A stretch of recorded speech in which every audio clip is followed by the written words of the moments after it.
Thank you. Thank you.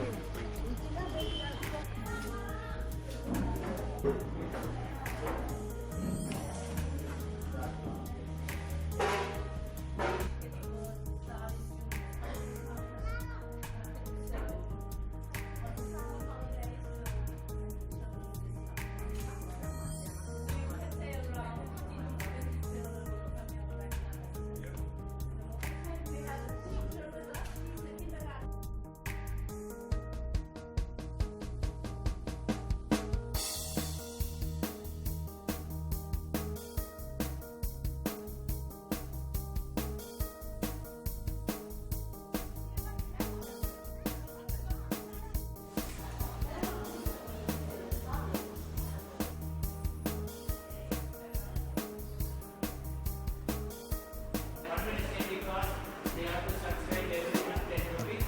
Savings 20 rupees every month they will get 80 rupees in their account. Like that we are practicing nearly 3-4 years. Now they have all their good money in their account.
Then this is the camphor.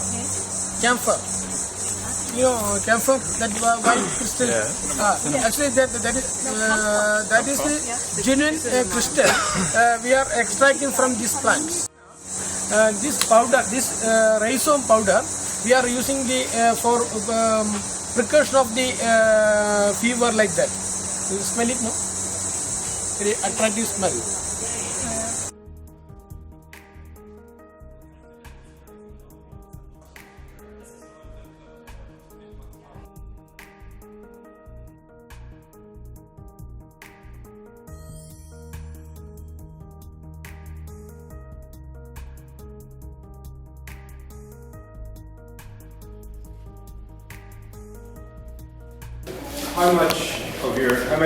What percentage, or is there a large group of your patients who come to see you based on hygiene-related disease?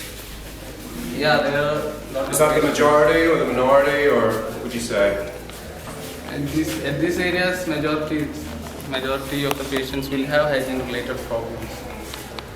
Do you also treat with Ayurvedic medicine or with the classical medicine? No, this is an allopathic hospital. This is not an Ayurvedic hospital. We have another Ayurvedic hospital. They can choose. The patients can choose from the hospital. What is the salary level of a doctor in a community hospital like here versus a private hospital?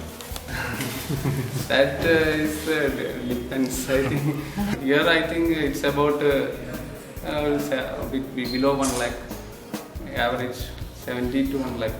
How many doctors are working here in this setting, in this center? How many doctors and how many nurses and nutritionists and other staff? So doctors, seven doctors are there at this center. Nurses Around 25 or 30 total. Staff nurses 25. 25 to 30. 25 to 30. Staff nurses. Staff nurses and other nursing assistants are there. Other paramedical staff. Totally, this center totally around 60 to 70. Staff inside. Salbutamol, Salbutamol? Dexophilie. You use it for asthma? Or asthma attack? Yeah? Asthma attack. As 2013, reported more child death issues for the reason of malnutrition in this field. in this area. And what is the reason why? So currently no child death for related to malnutrition. Yeah. No child death. It's a multi-dimensional poverty thing, like you call it a multi-dimensional. It is lack of knowledge. Lack of knowledge. What else? Hygiene, lack of Hygiene. No toilets. It's not toilet. Yeah. Other what to be eat. What they eat. What The they nutrition eat. itself. Yeah. So it's a multi-dimensional Problem. reason. Yeah. Problem.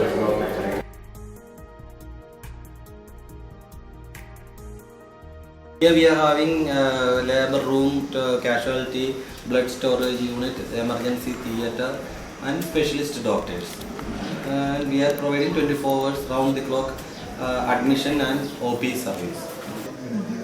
And previously the tribes are not willing for the modern medicine and all, they are taking their own traditional medicines and with high value, high medicinal value. But nobody made any research on the tribal medicines or like that. Now also it's not studied well, what is the value of that tribal medicine. And they are not willing to disclose the secrecy also. Yeah. And the old age healers, tribal healers, they die with their knowledge, and they are not passing that knowledge to their belongs also. So it's but the good medicine is there for cancer, for spacing methods, for abortion, for snake venom, anti-snake venom, like that. So many medicines are there.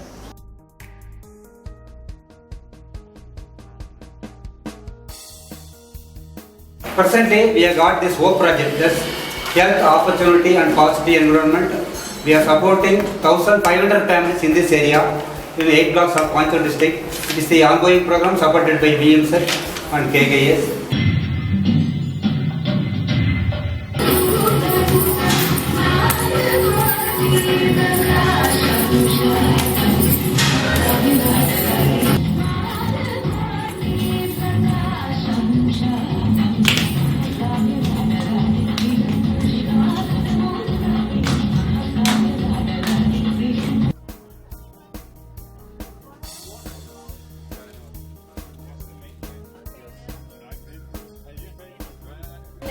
No. Yeah, but there was that's 150. 100.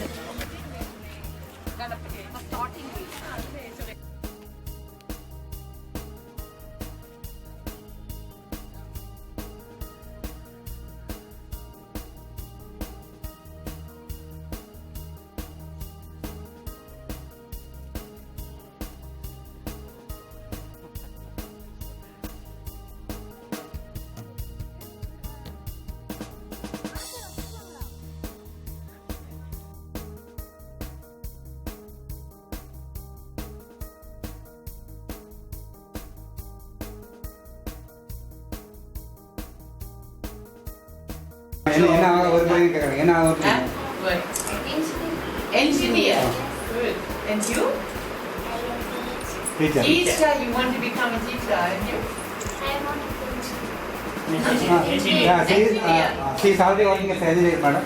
October, November, December, Modern, fantastic, with a phone call,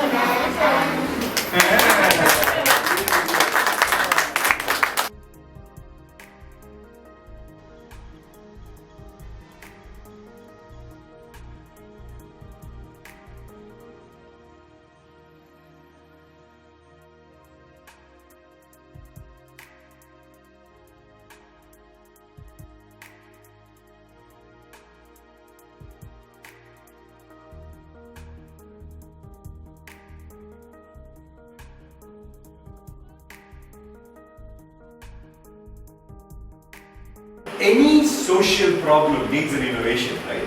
So that is the innovation a social entrepreneur begins with, and that for us is direct service. And you must start there, because that's how you identify and understand what really works and what does not work. Systemic change happens, in my opinion, when you can let go of your solution. It's really powerful. Meaning, if you can let go of your solution, you really are starting to think about systemic change. A framework change happens when your idea, whatever you started doing, right, as an innovation in a particular village, becomes the norm of the society in the future. That is the way the society operates. Now that is framework change, and that is extremely powerful, right? Just to give you an idea, 60% of all Ashoka Fellows have changed a national policy within 5 years of becoming a fellow. So when you change a national policy, you're no longer thinking about yourself, you're thinking about the sector, right?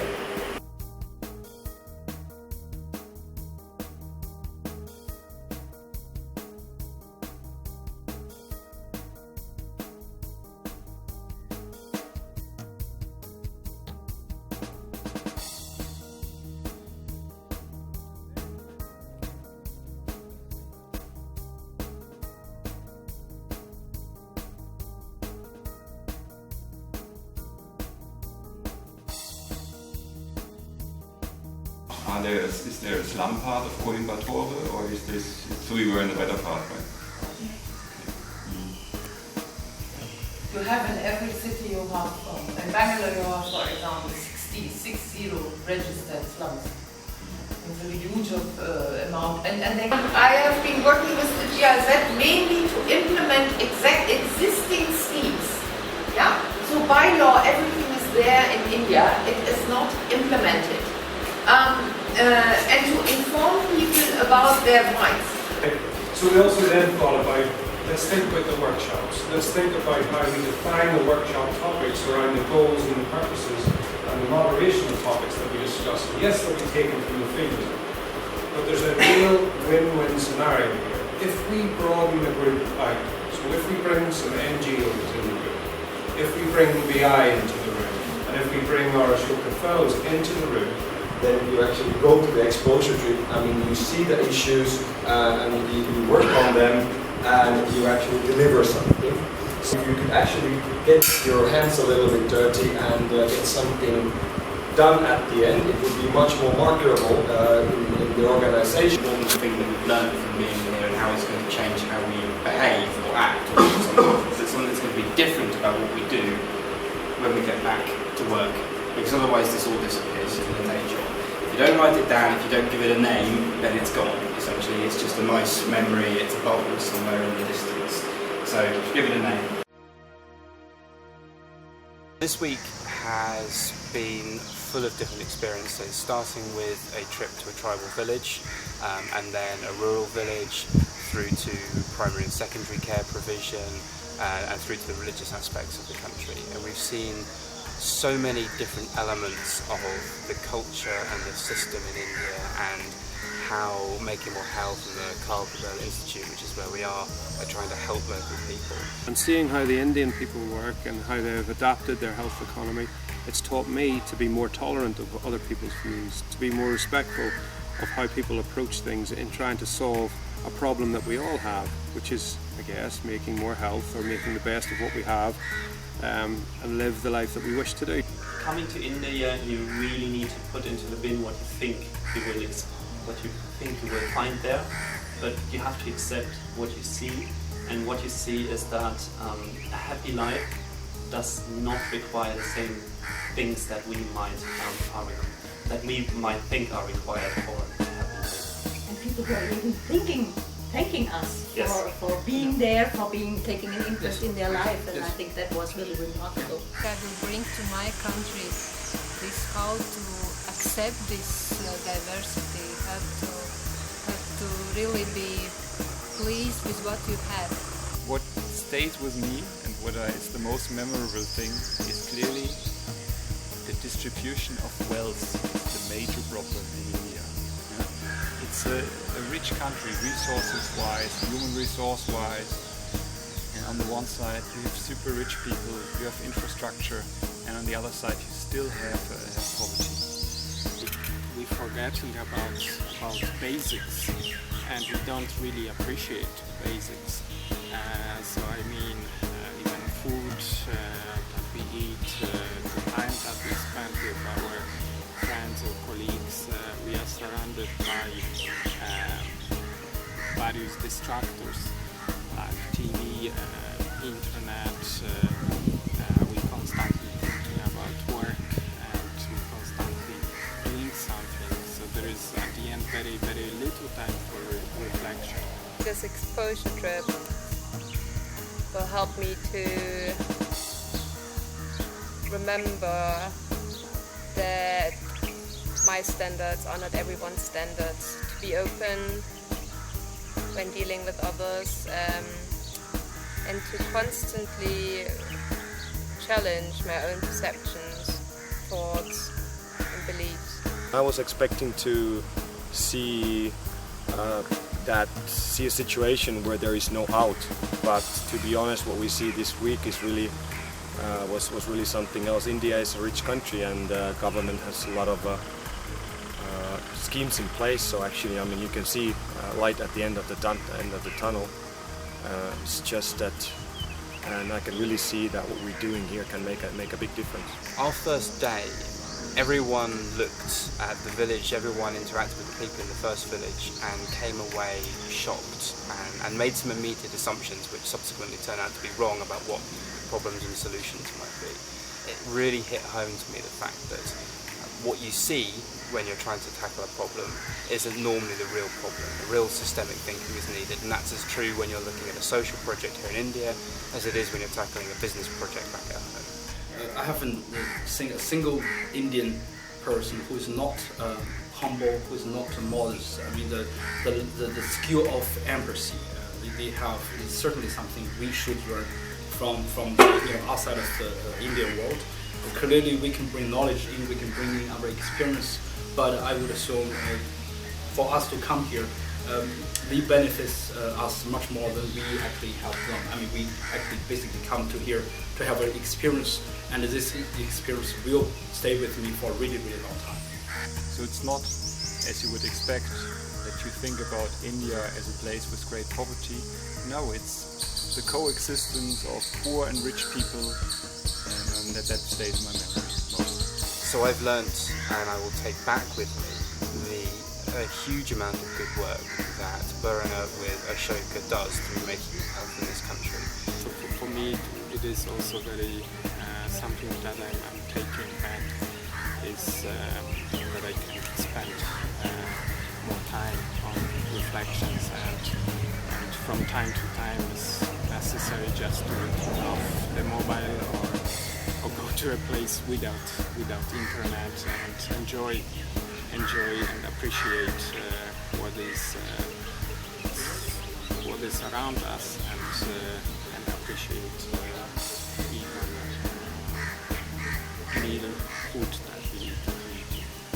And just to add, I mean, we all understand that BI as a more than 130 years old organization, we are now going through a significant organizational transformation, and during that time we need transformational leaders, and to have a transformational leadership experience, development experience, this is definitely the experience you should have as a leader, and this will give you such a different environment for you to reflect upon your own leadership style and how can you take business to the next level.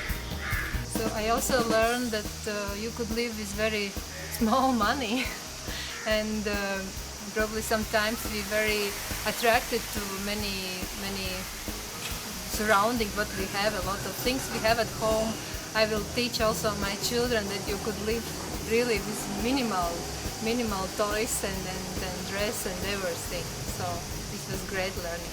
What we've seen here is people on the ground in the school that we've helped build, learning and improving their lives in a way that I wouldn't have believed if I hadn't seen it. So for me personally, I've learned to think more and to be more considerate of other people's views and what they're trying to achieve. All of you, if you have a chance, go there, go visit the world, go to the places, go to emerging markets and make your own picture. It's definitely worthwhile doing.